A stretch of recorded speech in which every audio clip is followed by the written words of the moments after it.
레위기 5장 14절부터 6장 7절의 말씀을 보겠습니다. 우리 한 절씩 저와 교도하겠습니다.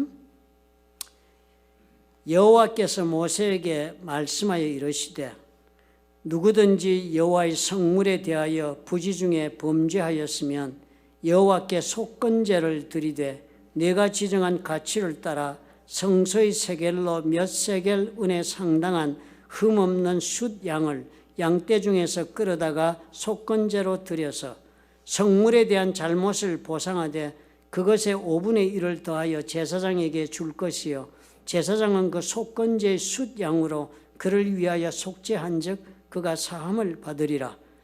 만일 누구든지 여호와의 계명 중 하나를 부지 중에 범하여도 허물이라 벌을 당할 것이니 그는 네가 지정한 가치대로 양떼 중 흠없는 숫 양을 속건 제물로 제사장에게로 가져갈 것이요 제사장은 그가 부지 중에 범죄한 허물을 위하여 속죄한즉 그가 사함을 받으리라. 이는 속건제니 그가 여호와 앞에 참으로 잘못을 저질렀음이니라. 여호와께서 모세에게 말씀하여 이르시되 누구든지 여호와께 신실하지 못하여 범죄하되 곧 이웃이 맡긴 물건이나 전당물을 속이거나 도둑질하거나 착취하고도 사실을 부인하거나 남의 이런 물건을 줍고도 사실을 부인하여 거짓 맹세하는 등 사람이 이 모든 일 중에 하나라도 행하여 범죄하면 이는 죄를 범하였고 죄가 있는 자니 그 훔친 것이나 착취한 것이나 맡은 것이나 이런 물건을 주운 것이나 그 거짓 맹세한 모든 물건을 돌려보내되 곧 그 본래 물건의 5분의 1을 더하여 돌려보낼 것이니 그 죄가 드러나는 날에 그 임자에게 줄 것이요 그는 또 그 속건 제물을 여호와께 가져갈지니 곧 네가 지정한 가치대로 양떼 중 흠없는 숫 양을 속건 제물을 위하여 제사장에게로 끌고 갈 것이요 함께요 제사장은 여호와 앞에서 그를 위하여 속죄한즉 그는 무슨 허물이든지 사함을 받으리라. 아멘.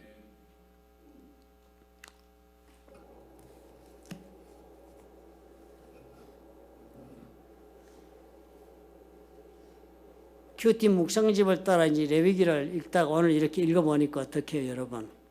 무슨 말씀인지 하나도 모르겠다. 이게 정직한 분의 고백인 것 같습니다.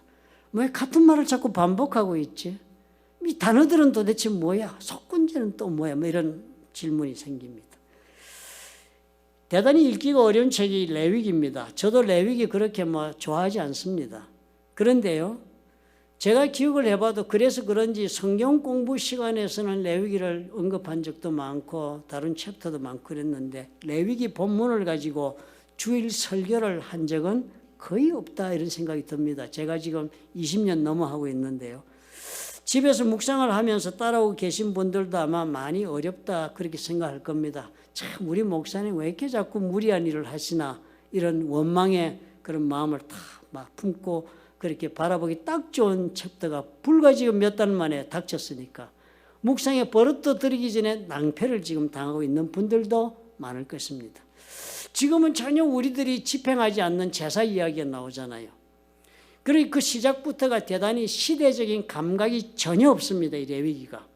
현대하고는 지금 전혀 어디다 코드를 맞추고 싶어도 맞출 수가 없는 무슨 짐승을 잡고 죽이고 태우고 뭐 이런 얘기들을 합니다. 그래서 어렵습니다. 그런데요, 사실은 이 레위기가 신약의 그리스도 예수께서 십자가에 돌아가시고 그리고 부활하신 것이 과연 무슨 의미가 있고 그것이 우리 구원과는 어떤 관계에 있는가 그것을 베푸신 하나님은 얼마만 은혜가 많으신 하나님인가 이런 것을 알기 위해서는 이 레위기가 꼭 필요합니다. 단순히 고대 이스라엘의 종교적인 이야기에 관한 그런 책이 아니라 예수 그리스도께서 우리를 위해 대신 죽으신 그 사역, 대속의 사역 그렇게 이야기하지요. Atoning work, redemption work 그런 대속의 사역 주님께서 대신 죽으심으로 우리를 구원하신 예수님의 사역에 관한 그 신약의 가르침의 기초를 이 레위기가 제공해 주고 있습니다. 레위기가 없으면 신약의 예수님의 사역을 이해할 수 있는 근거가 없어집니다. 우리가 그런 이해를 하면서 이제 말씀을 한번 생각해 봅시다. 먼저 이 왜 레위기를 하나님이 모세를 통해 주셨냐 하는 문제부터 우리가 생각을 해야 합니다. 레위기는요, 애굽에서 이 사람들이 70명이 갔다가 150만 명 정도가 돼서 광야로 나왔잖아요. 그래서 출애굽해가지고 광야 40년 사는 동안에 시내산에서 이거 받은 겁니다. 모세를 통해서. 그러니까 하나님이 이렇게 살아라고 주신 하나님의 율법이었습니다. 하나님께서 모세를 통하여 유대인에게 직접 주신 하나님의 법입니다. 사실 우리 가만히 생각해 보면요, 우리가 사는 모든 사회 집단에는 다 법이 존재합니다. 여러분 가정도 가만히 보면은 아버지, 어머니 그래서 자녀들이 있어서 그 가정이 그냥 사는 것 같지만 가정마다 다 다른 가풍이 있고 가계의 규칙이 있습니다. 그죠? 아버지가 세운 불문율도 있고 어머니가 세운 법도 있어서 자식들 거기에 맞추어서 이래라 저래라 그렇게 하면서 우리 양육하지 않아요? 또 우리가 이민을 왔지만 우리가 살 때는 한국에 살았으니까 한국 법에 따라서 잘 살았잖아요. 법에 어떤 법인지 우리가 몸에 익어 있으니까 한국서는 별로 불편함이 없이 살았는데 이민을 덜컥 와보니까 어떻게 해요? 미국 법이 다르니까 사회가 바뀌니까 법이 바뀌었지 않습니까? 미국 법을 잘 몰라가지고 실수한 교포들 대단히 많지 않아요. 그죠? 잘 몰라가지고 미국 법을 몰랐기 때문에 억울한 일 당한 경우도 많았을 것입니다. 유대인들도 그렇게 우리가 이해를 해야 합니다. 에집트에 살 때는 애굽에 살 때는 애굽의 바로의 법이 저들을 다스리는 법이었습니다. 그렇죠? 또 그 당시 가나안 지역에도 가나안 사람들 많이 살고 있었습니다. 시돈과 두로 지역, 페니키아 지역 이런 사람들 많이 살았어요. 그 당시에 그 사람들도 각각 자기 나름대로의 자기들 법을 다 가지고 살고 있었고 고고학적으로도 그런 법들이 다 흔적이 존재합니다.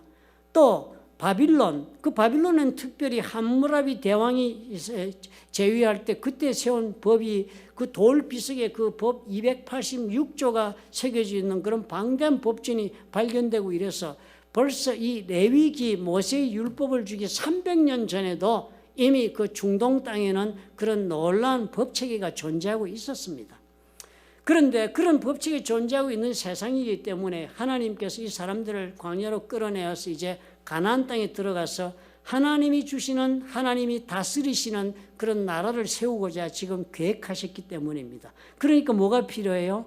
하나님의 나라는 다른 나라와 구별되는 법이 필요합니다. 하나님의 백성이 하나님의 다스리심을 받고 사는 법은 함무라비 대왕이 바빌론 사람들을 다스리는 법과는 다르겠죠. 한국 법이 미국 법과 다르듯이. 그러니까 하나님 그래서 이 법을 레위법을 주님께서 주시는 것입니다.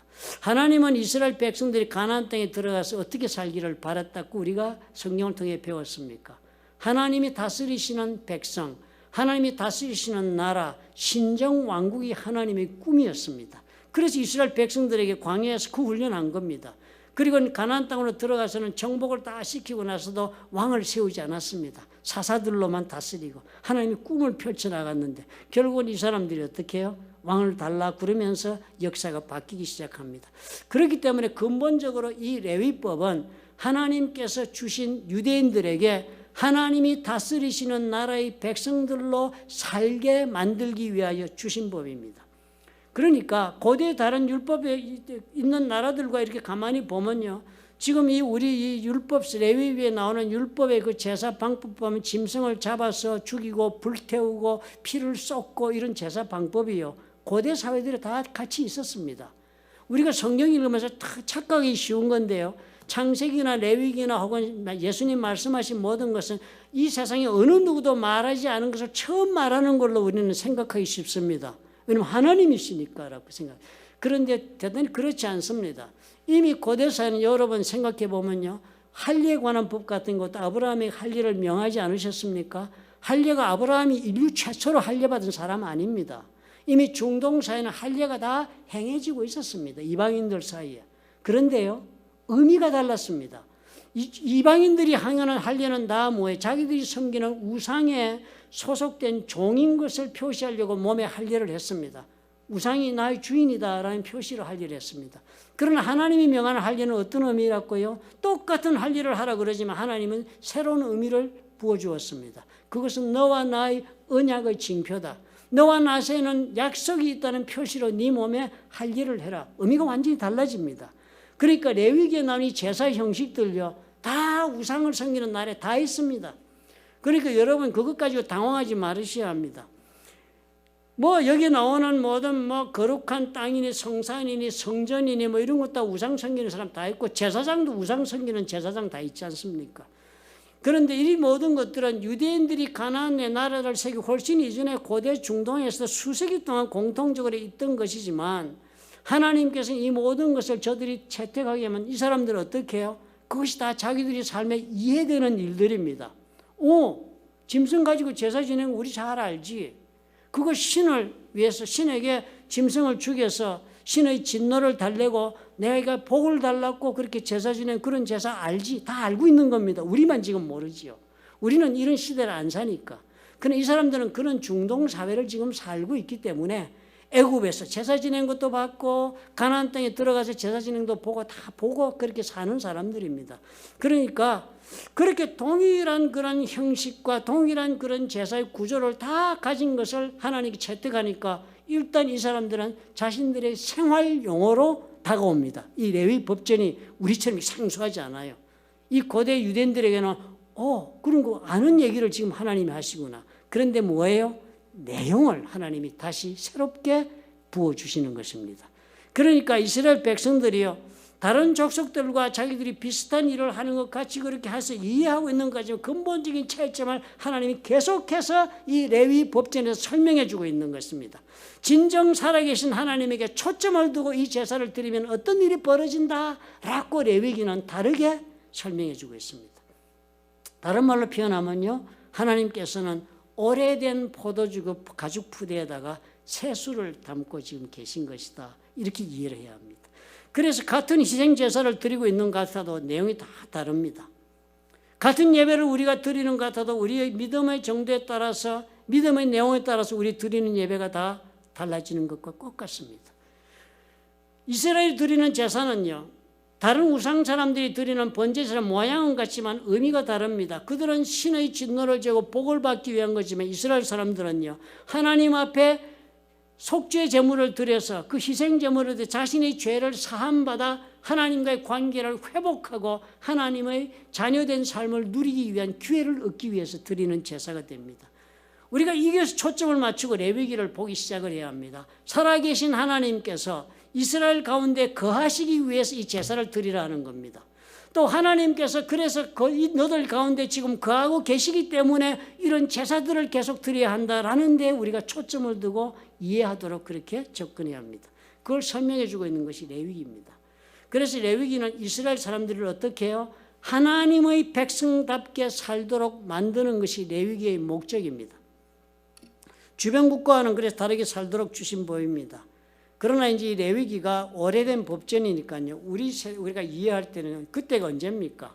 이 레위기 준 데가 광야에 주었으니까 다윗과 아브라함 이때로 보면 약 한 1000년, 1500년 전, 1500년 전입니다. 기원전 1500년.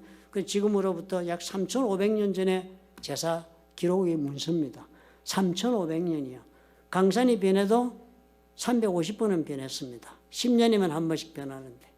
그러기 이 안에 들어있는 내용이 그래서 우리가 잘 학문적으로 연구하고 분석하지 않고는 도대체가 가까이 갈 수 없는 장벽이 있습니다. 그래서 제가 여러분에게 몇 가지 기본적인 이해를 드리고 싶습니다.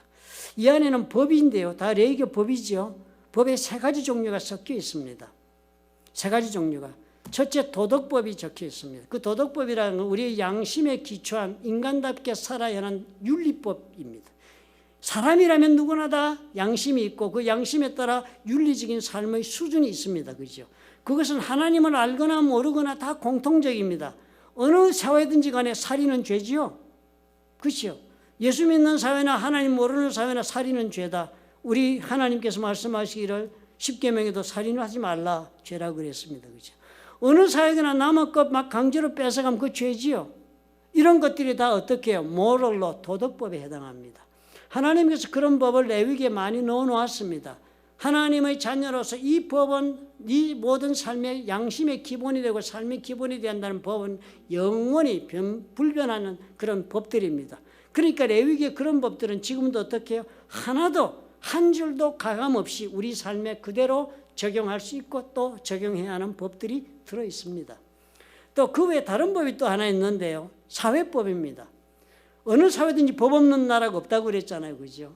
우리가 뭐 미국은 또 주마다 법도 다르고 그렇잖아요. 이 미국이 참 그래요. 동네마다 법도 다른 것이 많고요. 시리 코드가 다 다르잖아요. 간판 세울 때도 보면 다 다르고. 플러튼 시리 간판 세우는 코드와 브레아 시리 코드가 달라요. 그래서 뭐 저기 사던 벌을 여기 세다가는 벌금 물고 뭐 난리 나죠. 그런데 하물며 뭐 고대 사회가 어땠겠습니까? 가나안 땅에 우상 섬기는 가나안 족속들 막 살고 있는 그 안에 들어가 살게 되니까 하나님이 사회생활로 이렇게 해야 한다라는 사회법을 주셨습니다. 3,500년 전에요. 그러니까 그 사회법이니까 그 사회에는 그 당시에 서로 어떻게 하나님 섬기며 살며 도덕적인 수준과 윤리적인 수준을 유지하는 그런 법 말고도 서로 살아가는 법이 필요하지 않습니까? 서로 피해를 줄 수 있게 되고 살다 보니까 서로 지켜야 할 선도 있고 이렇게 규정해야 될 그런 법이 있습니다. 그죠? 그러니까 그런 사회법 하면 손해배상을 얼마 해라 뭐 어째라 하는 그런 이야기가 나옵니다. 그리고 그 사회법에 어떻게 사회생활 하는가 포함되어 있으니까 우상을 섬기는 사람들과 구별짓게 살게 만드시려고 준 조항들이 많습니다. 3,500년 전에 우상을 섬기는 사람들과 다른 모습으로 살게 하려고. 그래서 그 가운데 있는 것들을 보면 몸에 문신을 하지 말라 그랬습니다. 몸에 문신을 하지 말라 레위기에 있거든요. 그럼 문신을 하지 말라는 게 왜 그랬냐면은 우상 섬기는 사람들이 문신을 그때 왜 했냐면은 자기가 섬기는 우상에 나는 종이다. 우상이 나의 오너다. 오너십의 표현으로 문신을 했습니다. 마치도 목장 주인이 자기 소에게 문신하면 자기 소인 것이 증명되듯이 그래서 문신을 했기 때문에 문신하지 말라. 그렇게 했습니다. 그러니까 그런 사회법은 어떻게 해요? 지금 이제 세상이 변하니까 그 사회법도 사회가 문화가 발전하고 사회 조직이 발전하고 변하니까 그런 사회생활에 관한 법들은 다 많이 변화해서 지금 그대로 레위법이지만 우리 삶에 적용이 불가능한 것들이 많습니다. 그중에 어떤 것들이 또 있어요? 그중에 보면은 말이죠. 사회법 가운데는 보면은 음식에 관한 법이 많습니다. 뭐는 먹지 마라, 뭐는 먹지 마라. 그중에 대표적인 것이 뭐예요? 돼지고기. 그 맛있는 삼겹살 못 먹게 돼 있습니다. 그리고 바울은 그 돼지고기 먹는 것 때문에 얼마나 고민이 많았습니까? 여러 가지 말이 많잖아요. 우상이 이방 세계로 복음이 딱 유대를 땅을 넘어서 복음이 전파되기 시작하니까 딱 부딪히는 문제가 돼지고기 문제인 거예요.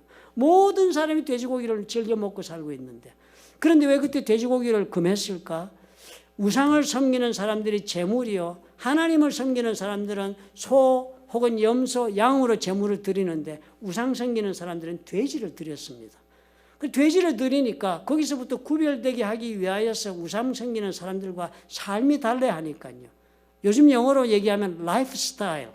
우리는 예수 믿으니까 세상 사람들과 로마서 12장 2절의 말씀처럼 구별된 삶을 우리가 살아야 되잖아요. 그러니까 사회법을 그래서 주신 것입니다. 그런데 세상은 물경 변해도 350번이 변했기 때문에 의미만 우리가 받아들이면 됩니다. 거기는 머리도 이렇게 깎으면 안 되게 되어 있습니다. 우리가 그 레위법에 보면은 머리 동글게 깎지 말라고. 저 동글게 깎았잖아요. 매 한 달에 한 번씩 깎는데요. 안 됩니다. 레위법에는. 왜 그랬냐면 우상 섬기는 사람들이요. 우상의 제사 지내고 나면 머리에 꼭 손을 대서 표시를 냅니다. 머리를 삭바라든지 머리를 특별하게 모나게 깎든지 이래가지고 나 제사 지냈다 이런 표시를 내니까 우상 섬기는 사람들의 라이프 스타일, 생활 양식을 따라가지 말라고 그래서 금지한 것이 이런 것을 가리켜서 사회법이라고 그럽니다. 그래 이것은 어떻게 해요? 세상이 변했으니까요. 문화도 발전했으니까 정신만 받아들이고 돼지고기 먹어도 괜찮았습니다. 그 다음에 세 번째에 있는 것이 종교법입니다. 제사법 우리가 읽는 건데요. 이 제사법은 무슨 법인가 하면은 어떻게 죄를 지은 사람들이 거룩한 하나님 앞에 나올 수 있는가 길을 알려주는 법입니다. 그러니까 죄를 사는 법인데요. 그 죄를 사는 법을 가만히 여러분 읽어보면 1장부터 지금 벌써 5장까지 와버렸는데 한 주간 만에 그 첫 번째 보면은 죄를 사는 방법이 내 죄를 대신하여 죽을 짐승을 가지고 오라는 거예요. 그래서 짐승을 가지고 오면 그 짐승 위에 손을 얹고 제사장 앞에서 기도를 합니다. 제사장이 기도해 줘요. 그러면 그것이 뭐예요? 나의 죄가 이 짐승으로 옮겨간다 라고 그렇게 믿어라. 하나님 그렇게 말씀하시는 거예요. 그래서 그렇게 믿고서는 죄를 지은 사람은 그 죄의 삭시 사망이니까 로마서에 나오잖아요. 네 목숨을 내놓아야 되는데 네를 죽일 수는 없지 않냐. 그러니까 너 대신에 네 죄를 지금 기도해서 안수해가지고 옮겼으니까 이 양을 죽여라. 그럼 네 대신 이놈이 죽어서 네 죄를 갚았다라고 내가 간주해 주마. 이렇게 말씀하신 거예요. 그게 하나님께서 우리에게 말씀하신 그 제사의 기본이 된 겁니다. 그렇게 해가지고 어떻게 해요? 이제 하나님 앞에 우리가 올 수 있도록 하니까 우리가 이제 그 피의 제사는 예수께서 십자가에서 다 완성시켰다는 말씀을 배웠잖아요. 예수께서 단번에 죽으심으로 우리의 모든 죄를 다 사하시는 그런 피의 역사가 십자가 사건이라고 우리가 신약에서 배우는 그 근거가 바로 레위기 제사에서 나온 것입니다. 그러니까 이렇게 법을 주셨기 때문에 우리가요, 이 모든 법이 다 무엇인가 하면 하나님께서 가장 중요하게 생각하는 것이 이 법을 주신 이유가 어떻게 하면 나와 제대로 된 관계를 맺을 수 있는가에 대한 하나님의 길을 여시는 방법입니다. 하나님은 우리에게 가장 중요하게 생각하는 지금도요, 관계입니다. 하나님은 우리가 복받고 잘 사는 건 물론 원하시죠. 그러나 하나님과의 관계가 잘못되지 않고서는 그 모든 것은 의미가 없다는 것이 하나님이 우리를 향하신 하나님의 자세입니다. 그것이 레위기가 바로 그걸 가르쳐주고 있는 거예요. 제사가 다 그걸 이야기하고 있어요. 어떻게 하면 하나님과 관계를 제대로 맺고 그 관계를 계속적으로 유지하면서 하나님의 자녀답게 살아서 하나님이 계획하신 그런 인생을 한번 네가 살아볼 수 있겠는가. 그 길을 여는 것이 바로 이 레위기의 제사의 방법입니다. 그래서 우리가 레위기 1장에 읽은 번제가 그겁니다. 대신 희생 제물을 드린다. 제가 조금 전에 설명했죠. 대신 예수께서 십자가에 돌아가신 그 대신 죽으심이 이 번제 제사입니다. 이 제사가 5가지밖에 없습니다. 이 번제 제사는 그러니까요, 전적으로 하나님께 다 드리는 제사가 돼서 완전히 불태웁니다. 짐승을 죽이거나 하나도 남기지 않고 다 불태웁니다. 왜냐하면 이 번제 온전히 하나님에게 속한 제사를 드리라는 거예요. 예수께서 십자가에 돌아가신 것과 동일한 그 일이 벌어진 겁니다. 고대 이스라엘 그 한 일이 오늘 그리스도인들의 교회에서는 우리가 믿음으로, 고대인들은 그걸 믿음으로 받아들이고 하나님 앞에 죄사함 받아서 1년을 살지 않았습니까? 그럼 우리는 어떻게 예수를 그런 믿음으로 받아들이면 우리 하나님께 우리를 구원하셔서 하나님 앞에 하나님 백성으로 살게 해주시는 일이 벌어지는 겁니다. 레위기 2장에 소제라고 한 것이 나왔습니다. 소제가 뭔가 하면은 grain offering, 곡물을 하나님께 드리는 겁니다. 이건 희생제사, 번제제사를 드린 사람이 드릴 수 있습니다. 하나님 앞에 죄 사함을 받고 관계가 회복된 그런 사람은요, 그 사람 자신의 삶의 소재가 뭐예요? 삶의 열매입니다. 일해서 벌은 돈입니다. 농사 지은 사람의 수확물입니다. 내가 일을 하거나 뭘 하거나 하면 먹을 게 생기잖아요. 먹고 살 게 생기잖아요. 그게 다 뭐예요? 나의 죄를 하나님 사해 주시고 하나님과 제대로 관계를 맺고 유지하게 해주시면서 내 삶에 필요한 것을 채우신 하나님께 감사하는 마음으로 선물을 가지고 나오는 겁니다. 우리 주님이 다 주님 것인데 나한테 주셨으니까요, 내가 주님한테 감사하는 마음으로 이 선물을 가지고 나갑니다라고 드리는 게 소제입니다. 그러니까 이건 뭐예요? 하나님 앞에 이 모든 것이 하나님의 것이라고 인정하는 마음이기 때문에 소제를 드리거든요. 감사의 마음으로.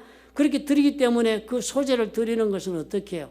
그렇게 드리는 사람의 마음은 벌써 나머지 그 드리고 남은 재물이 비록 지금 내 손에 지금 디스포지션, 내가 마음대로 쓸 수 있게 주어졌지만 쓰는 자세가 달라집니다. 하나님께 나에게 주신 하나님의 거룩한 것이다라고 재물을 소진합니다. 그렇기 때문에 이 소제를 드리는 이 성도의 마음은 어떤 마음이라고요? 하나님께서 나에게 주신 것, 내 마음대로 내 욕망을 위해 쓰는 것은 하나님을 거스리는 것이다. 하나님의 뜻에 맞게, 하나님의 뜻에 맞게 우리 하나님을 기쁘시게 하는 일에 내 손으로 얻은 이 모든 수확을 사용해야만 된다라고 믿는 믿음으로 사는 사람, 그런 모습을 화제를 통해서 보여주고 있습니다. 그 다음에 세 번째가 화목제라는 것을 레위기 3장 한 장씩 나갔습니다. 화목제, The Fellowship Offering이라고 그럽니다. 화목제사로 드리는 제물은 번제제사하고 너무 모습이 비슷합니다. 짐승 잡아서 기도하고 저기에 죽입니다. 그런데 그러기 나고서는 그냥 기름만 떼가지고 중요한 신장 이런 부분을 떼가지고 불살라버리고 고기는 요리해서 먹습니다. 요리해서 먹는데 아무렇게나 그냥 집에 가져가서 그냥 양념해서 먹는 게 아니고 법에 따라서 요리해가지고는 제사장이 있는 그 성전 뜰에서 그 예배에 함께 참여한 모든 사람들과 함께 잔치를 벌리면서 커뮤니언, 함께 식사하는 겁니다. 커뮤니언, 성찬이라는 단어가 꼭 같습니다. 함께 거룩한 식사를 하는 잔치, 그것이 바로 화목제 제사입니다. 그걸 드리라는 거예요. 이게 아주 이 제사의 내용 보니 그렇잖아요. 구원받고요, 용서받아 하나님 자녀되고, 그리고 우리 삶에 복 주신 하나님을 감사하고, 그리고서는 하나님 앞에 나와서 그 감사한 삶을 내 혼자만 독점하지 않고 나누는 겁니다. 어디서요? 성전에서. 우리가 예수님의 이름으로, 예수 믿는 자들이 다 예수 이름으로 모여서 함께 예배드리고 찬양하는 이 영적인 잔치를 벌리는 것이 우리가 모이는 교회의 모임을 뜻하는 것이 바로 화목제입니다. 여러분, 교회 와서 뭐예요? 화목의 제사를 지금 드리는 겁니다. 하나님과 나와의 관계에서 화목을 감사하고 잔치하고요. 그리고 또 우리 성도 간의 서로의 화목을 감사하고 하나님 앞에 찬양하고, 그리고 또 잔치하고, 그것이 교회 예배 모임이 되는 화목 제사를 우리가 매주일 드리는 것입니다. 그 다음에 제4장에 속죄제가 있었습니다. 속죄제. 이 속죄제는요, 하나님이 어떤 죄인가 이렇게 설명을 하다 보니까요, 여러 가지 죄가 있는데 가장 두드러지게 보여주는 제사가 잊어버린 죄입니다. 우리 큰 죄는 다 번제에서 다 용서받았잖아요. 그런데 우리 살다 보니까 매일 죄 용서 다 받았지만 죄 안 짓는 사람 어디 있습니까? 그렇죠? 나 예수 믿고 나서 거룩하게 산다고 우리는 착각하지요. 그렇지만 사실 우리가 얼마나 많은 죄를 짓습니까? 정말 하나님이 이러면 안 돼, 저러면 안 돼. 예수님이 가르치신 말씀만 봐도 우리가 죄 짓는 것이 한두 개 아니죠. 그죠? 우리 마음속에 형제를 미워한 것만 해도 지옥에 갈 만한 죄에 해당한다 하는데, 형제 미워하는 거 그거 우리 다반사로 하잖아요. 우리가 눈 흘기고 싫은 말 막 해대고 부부간에도 하는 말 많고 그렇잖아요. 우리가 살면서 정말 그리스도인답게 누구든지 봐도 저 사람이 예수님 가운데 토막 같다라는 얘기를 듣게 사는 사람이 누가 있습니까? 다 엉망진창으로 쏟아놓을 때가 많습니다. 인간이기 때문에. 그러나 중요한 건 뭐예요? 생각나서 다 회개하고 해서 하나님 앞에 살아가는 것이 하나님 드리는 속죄제입니다. 그런데 그 가운데는요, 잊어버리는 죄가 있다는 거예요. 죄를 지을 때 이러면 안 되는데 그랬는데 살다 보니까 가볍게 생각하고 잊어버리고 지나는 겁니다. 이 죄를 가볍게 생각하지 말라는 거예요. 잊어버린 죄악, 그것조차도 하나님과의 관계를 해친다는 거예요. 그 잊어버린 죄악 때문에 하나님과 너 사이에 죄가 담을 내듯이 그렇게 돼가지고 너의 기도가 응답되지 않고 네가 하나님의 은혜를 입는 것에서 멀어지고 있다는 것을 명심하라고 가르쳐주는 죄가 있다는 거예요. 나 잊어버린 그 모든 죄도요, 성령께 우리가 어떻게 기도하면 생각나게 하겠지요? 아니면 하나님께 사람의 입을 통하여 생각나게 하겠지요? 아니면 내 양심이 기억해낼 수도 있겠지요. 그래서 잊어버렸던 그런 죄가 있을 때 그것 하나님 앞에 제사 드려야 된다. 그 말을 이 속죄제가 드리는 것입니다.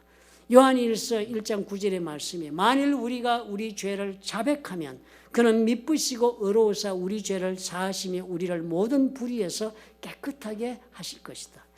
그러니까 그 죄는요, 먼저 어떻게 해요? 입으로 고백하고, 그리고 또 그 죄를 고백했으니까 거기에 따라서 하나님 앞에 제사 드리고 회개하고, 그리고 하나님 앞에 용서함 받고 하는 그 과정을 꼭 거쳐야 한다. 그것이 바로 속죄제입니다.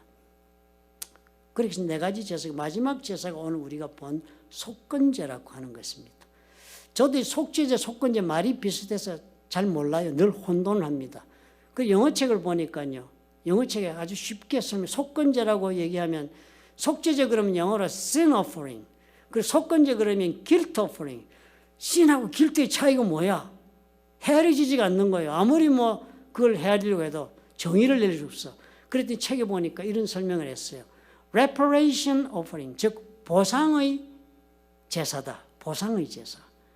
갚는 것인데요, 갚는 것이 그 보상이라는 뜻이 들어있는 그런 제사라는 거예요. 그러면서 오늘 우리가 읽은 내용이 두 가지가 나옵니다. 첫 번째 보니까요, 5장 14절부터 5장 끝절까지는요, 하나님을 속이는 죄가 적혀 있습니다. 레위기 5장 15절에 오늘 읽은 것이 이렇습니다. 누구든지 여호와의 성물에 대하여 부시 중에 범죄하였으면 여호와께 속건제를 드리라 그랬습니다. 속건제 드리는 경우가 뭐라고요? 하나님의 거룩한 성물을 내가 불성실하게 건드렸을 때, 범죄했을 때, 그리고 그 거룩함을 범했을 때입니다. 즉 하나님을 속인 죄나 하나님의 거룩함을 내가 침범한 그런 죄를 말합니다. 그런데 그 죄가 있을 반면에 6장 1절부터 우리가 7절까지 읽었는데요, 거기에 보니까 다른 죄가 또 한 가지 병행해서 나옵니다. 6장 2절에 보니까 누구든지 여호와께 신실하지 못하여 범죄하되 곧 이웃이 맡긴 물건이나 전당물을 속이나, 하나님 얘기가 아니고 이웃 얘기가 나옵니다. 하나님의 성물을 하나님에게 거짓되게 행하거나 그래서 거룩함을 훼손하거나 아니면 이웃을 속이거나 그래서 정직하지 못하여 이득을 취하거나 한 것을 하나님은 어떻게 해요? 오늘 보니까 속건제를 드리라 하는 것에 동일한 죄로 하나님은 간주하고 계신다는 거예요. 놀라운 얘기 아닙니까? 이웃을 속인 것이요. 이웃에게 내가 잘못한 것이 하나님을 속이고 하나님에게 잘못한 죄와 동일하다는 거예요. 그 죄의 무게가. 세상에 놀랍지 않아요? 하나님 그렇게 보고 계신다는 거예요. 우리는 그렇게 생각 안 하지요. 제가 오늘 이제 칼럼에도 적었지만요. 하나님한테 우리는 잘하면 이웃에는 뭐 또 좀 적당히 해도 되는 줄로 우리가 알고 살지 않습니까? 우리가 정말 하나님 대하듯이 이웃 대하고 삽니까? 안 하지요, 그지요? 예전에는 우리가 목사님을 예수님 대하듯이 하는 그런 철 덜 떨어진 권사님 많이 계셔가지고 목사 해먹기 참 좋았습니다, 그때는. 지금 그런 분 없어요, 그죠? 그런데요, 오늘 이 말씀 보니까 속건제, reparation offering, 보상의 제사를 드려야 할 대상은 하나님에게 동일하게 하나님을 속였거나 이웃을 속였거나 동일한 죄악이다. 하나님의 거룩함을 속인 죄를 가리켜서 우리는 신성모독이라고 그럽니다. 여러분 신성모독이 제일 무서운 죄 아닙니까? 죄 중에?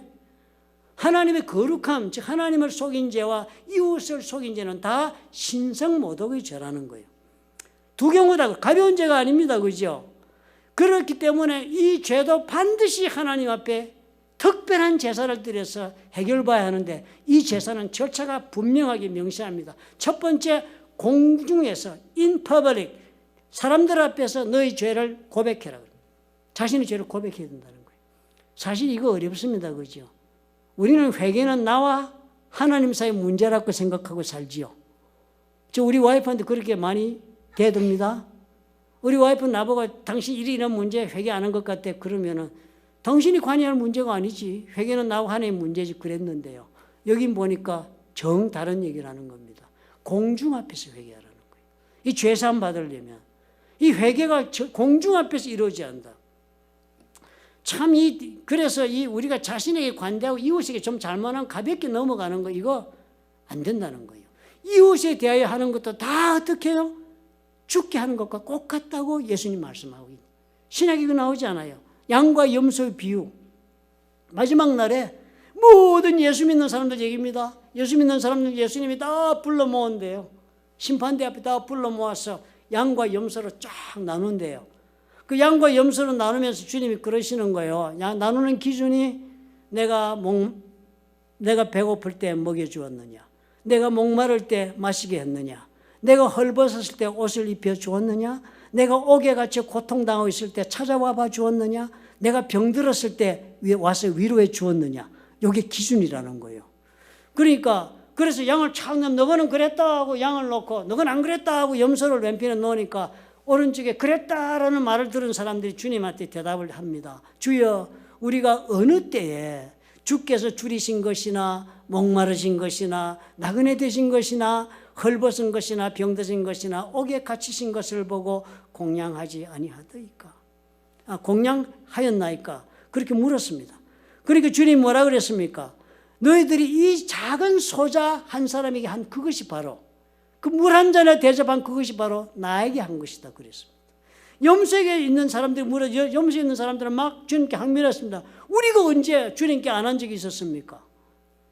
우리가 그런 주님을 만난 적도 없고 그런 자리에서 우리는 그런 마음 보지도 않았습니다. 라고 얘기하니까 주님 뭐라고 그랬습니까? 그 사람들 보고 너희들이 그 작은 소자에게 하지 않은 것이 나에게 하지 않은 것이다. 그렇게 가르친다는 거예요. 놀라운 말씀하신 거죠. 레위기 그 말씀대로 레위기의 보상의 제사 속건제 이야기를 예수님이 현대적으로 우리에게 비유로 설명해 주고 계신 것입니다. 고백해라는 거예요. 그런 거죠. 사람들이 함부로 한 죄, 하나님이 함부로 한 것이라고 생각하고 여러분 시인해야 된다는 거예요. 그 죄로 좀 알고 살아달라. 그거 하나님 앞에 회개라는 겁니다. 오늘 우리 전부 회개해야 됩니다. 그죠? 오늘 아침에도 인상 쓰고 막 이런 거 있었죠. 그죠? 막 예배 드리러 오면서 막 빨리 가자. 왜 이리 늦어? 막 빨리 와. 이러고 막 부부간에 그런 사람도 있었을 것이고. 뭐 또 와가지고 또 우리가 뭐 준비하면서 왈그락달그락 하면서 막 감정이 오르락내리락 했을 것이고. 그죠? 뭐 사단이 가만두겠습니까? 좋은 일 할 때는 언제나 사단이 먼저 앞서와 있는데요. 뭐 여러 가지로 뭐 그렇게 해서 못 오시는 분도 계실 거예요. 그런 것입니다. 그러나 그거 다 뭐예요? 사람에게 대한 문제였다면 예수님께 동일한 그런 행위를 한 것과 같다는 거예요. 그러므로 고백하라. 그것도 공개적으로 고백하라. 특별히 그 공개는 누구에게요? 그 피해를 입은 그 나의 그런 죄의 상대가 된 사람 앞에서 공개적으로 하라는 거예요. 두 번째, 한 가지 더 해야 된다는 거예요. 그리고 그 속인 것, 그 잘못한 것을 원상 회복을 시켜야 한다는 거예요. 내가 피해를 준 만큼 그 사람의 마음에 상처를 줬으면은 그 상처에 대한 내가 책임을 지고 상처를 회복시켜 주라는 거예요. 물질을 손해를 봤으면 물질을 주고 감정에 손해를 봤으면 감정으로 갚고 어떤 형식으로 갚아라. 대단한 요구사항입니다. 그죠? 못 갚을 것도 많은데 원상 회복해야 된대요. 사람 보기를 사람으로 보고 함부로 한 죄는 하나님 앞에 함부로 한 죄인 줄 알고 원상 회복시켜라 가서. 그렇게 회복시킬 때 그냥 안 된다. 25% 추징금이 있다. 오늘 그 얘기 그겁니다. 25% 더 내야 된다는 거예요. 내가 100의 피해를 줬으면 125를 가라. 그 뜻이 뭐겠습니까?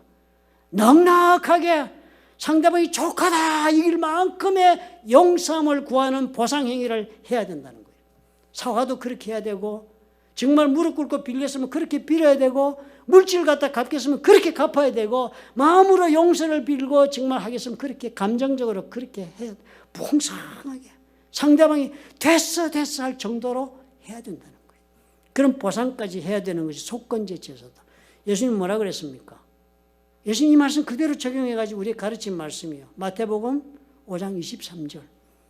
그러므로 예물을 제단에 드리려다가 거기서 네 형제에게 원망 들을 만한 일이 있거든, 있는 것이 생각나거든, 예물을 제단 앞에 두고 먼저 가서 형제와 화목하고 그 후에 와서 예물을 드리라. 여러분, 지금 요새 사람들에게 맺힌 감정이 있거나 상처 주고 해결 안 본 문제 계신 분 오늘 예배 다 허당입니다. 예배 드려보셔봤자 여러분 잘 드렸다, 오늘 은혜 받았다 이러고 나가지만 하나님의 장부에는 빵점 딱 적어놓습니다. 예수님 그러잖아요. 그게 바로 속건제의 내용이라는 겁니다. 이 속건제의 내용은 먼저 제사 드리고 가서 보상해라 그랬는데 예수님은 먼저 가서 회복하고 와서 제사 드내라. 순서가 바뀌어 있습니다. 하나님 용서하신 일이 예수님으로부터 완성되었기 때문에 그렇습니다. 오늘 이 말씀 보면서 여러분 우리가 이것을 믿음으로 받아들이고 한번 실천하면 어떤 일이 벌어질까요? 우리 삶에 기적이 일어날 것 같습니다. 오늘 우리가 만약에 정말 이 말씀을 말씀대로 받아들이고 예수께서 말씀하신 그대로 액면 그대로 이 레위법을 내 삶에 적용해서 상대를 찾아가서 형제에게, 오빠 아니면 언니 아니면 동생에게 내가 15년 전에 너하고 우리 같이 고등학교 다닐 때 내가 너에게 이렇게 널 무시하고 너 중학교 시험 떨어지고 고등학교 나쁜 데 갔다고 내가 좋은 학교가 이랬다고 너 무시하고 상처 준 거, 그 내가 지금 생각해보면 너무 하나님 앞에 어리석고 더러운 범죄를 저질렀다. 정말 용서해다오. 진심을 담고 아마 그렇게 얘기하면 형제 간의 관계가 어떻게 되겠습니까? 그렇죠? 만약에 내 동료되는 어떤 친구에게 그런 만약 우리가 살아오면서 생겼던 많은 문제들 우리 진심으로 그렇게 다가가서 속건죄, 보상의 제사를 우리가 영적으로 드리고 내 삶으로 드리면 어떤 일이 벌어질까요? 당장 우리 교회에 무슨 일이 벌어지겠습니까? 당장 우리 교회 어떤 모습으로 변화할까요? 오늘 이 말씀이 바로 그런 도전을 우리에게 주는 것이다. 저는 그렇게 묵상을 했습니다. 그런 좋은 여러분 하나의 그런 적용의 도전을 이번 주간 안에 한번 해보시기를 예수님의 이름으로 부탁을 드립니다. 기도하겠습니다. 좋으신 아버지 하나님 감사합니다. 우리가 다 속건제 제사를 잊고 산 적이 너무나도 오래되었습니다. 3,500년 전의 제사인 줄로만 생각했습니다. 그런데 예수님이 다시 말씀하시고 우리가 다시금 돌아보니 정말 그 말씀이 옳고도 옳습니다.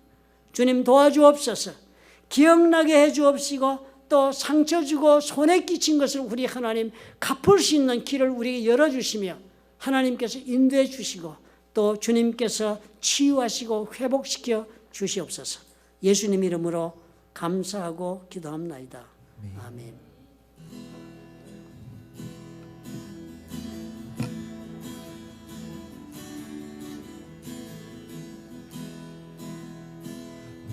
너 예수께 조용히 나가. 아이들은 앞에 와서 앉으면 내 좋겠다. 모든 짐 내려놓고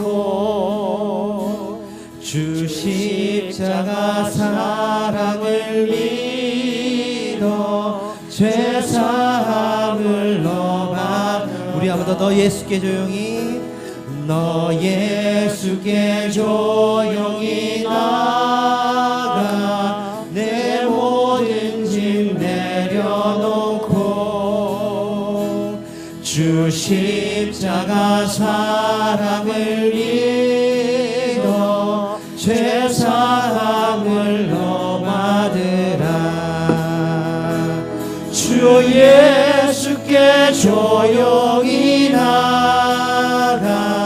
내 마음을 쏟아놓으라.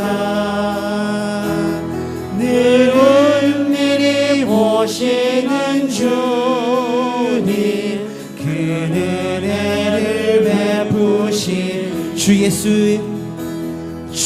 예수의 은혜를 입어 내 슬픔이 없어지리. 내 이웃을 늘 사랑하여 너 받은 것 거저주라. 주 예수께 조용히 나가 내 마음을 쏟아놓으라. 늘 은밀히 보시는 주님, 그 은혜를 베푸신 주 예수께 조용히, 주 예수께 조용히 나가 내 마음을 쏟아놓으라. 늘 은밀히 보시는 주님, 그 은혜를 베푸시리. 아멘. 사랑이 많으신 아버지 감사합니다. 또 귀한 기회를 주셔서 우리 어린아이들에게도 우리 하나님 한국의 아버지여 문화적 유산을 통해서도 하나님을 찬양할 수 있음을 또한 나눌 수 있게 하신 그 은혜가 감사합니다. 오늘 말씀을 따라 우리가 또한 새롭게 아버지 앞에 마음에 결심하고 하나님과 이웃을 사랑하며 섬기는 일에 하나님 참으로 주님 놀라운 은혜를 부어주시고 새로운 관점으로 바라보며 인생을 경영할 수 있도록 축복해 주시옵소서.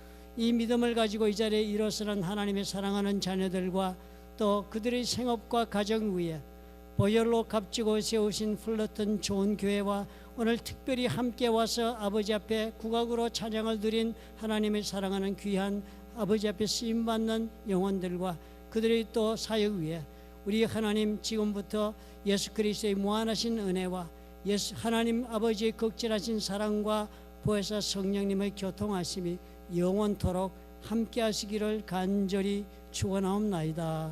아멘. 감사합니다.